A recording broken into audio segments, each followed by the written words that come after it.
На дне открытых дверей собралось более 500 студентов. Представители компании «Алроса» рассказали не только о процессе работы, но и о карьерных возможностях и преимуществах. Представители компании отметили, что крайне заинтересованы в квалифицированных, мотивированных людях, которые хотят дальнейшего развития в своей профессии.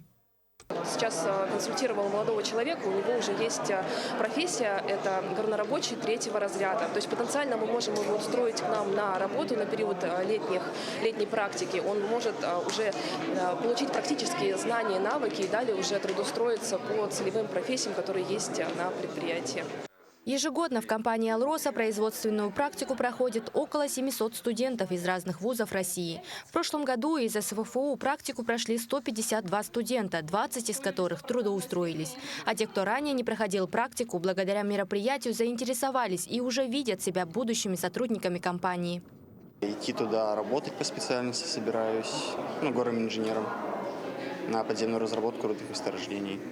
Я проходил практику в этом году в Алмазах и на Барах на участке молода в течение 3 месяцев.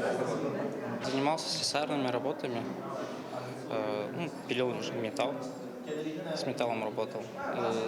Делали конструкции, всякие мачты, заборы, всякое такое. Да.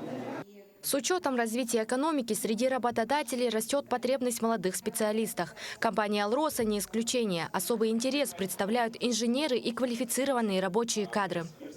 Мы, как и все другие горнодобывающие компании, тоже испытываем дефицит.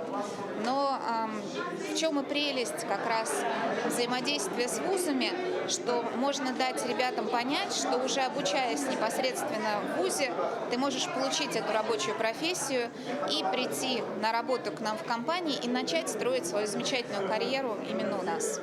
Компания «Алроса» ведет активную работу не только со студентами, но и со школьниками. Они проходят углубленный курс технических дисциплин и знакомятся с производственными процессами компании. Помимо этого, у компании действует программа стипендиатства, а для сотрудников – различные корпоративные программы обучения, развития и социальной поддержки.